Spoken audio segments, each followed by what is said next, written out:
Yugyugin mo yung crib. Yugyug mo. Sige, yugyug. Sige. Habang gumagawa rin sa redyog. Multitasking.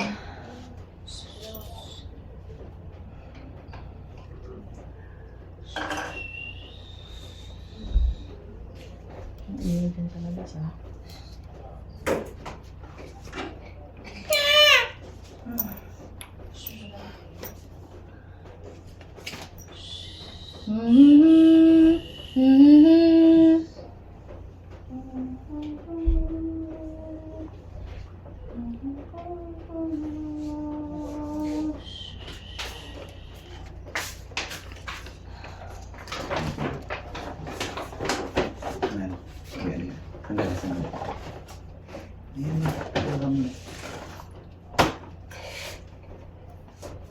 Ako na yan.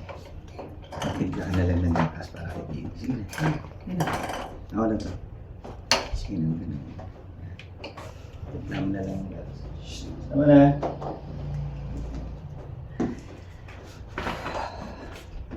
Ito lang naman, di ba?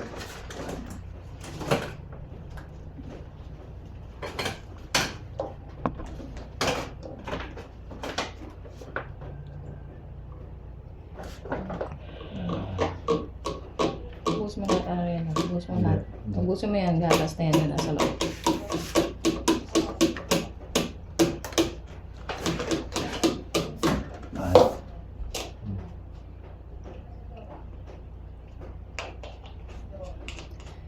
Kailangan pa ba talagang umalis kayo dito ng bahay? Kailangan niyo ba akong iwan ni Baby? Ha? Akala mo po pwedeng huwag na lang. Una-una, lahat naman ng mga sinabi kong pagbabago at pinangako ko sa'yo, tinutupad ko. Di ba kapag galing ang trabaho, diretso uwi agad ako. Alam mo yun. Sa cellphone ko, wala na ako halos ginagawa. Cellphone ko, tawag na lang kung may mga importante, pero yung mga walang kwentang bagay, hindi ko naman na ginagawa. Hindi ako nag-aaksaya ng oras. Diba? Kayo lang iniintindi ko, kayo lang ng bata. Kasi nakita ko lahat ng mga paghihirap na ginawa mo para sa akin. Kaya nga, hayaan mo naman ang pagbigyan mo naman ako ng pagkakataon na maging mabuting ama. Mabuting asawa. Paul, sorry po. Pick up.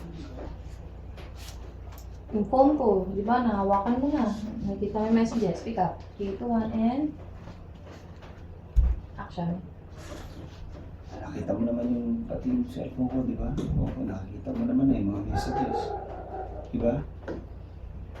Kaya nga, sana pagbigyan mo naman ako. Huwag yun ako. Kaya mo mapatunayan mo na maging mabuting asawa para sa'yo at maging mabuting ama sa pamilya ito.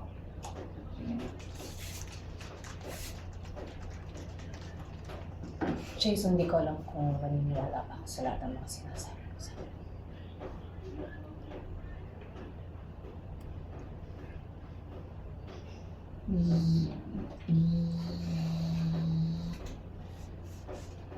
Sige. Ang balik ako kami. May bibili na ako sa tindahan. Papalik ako.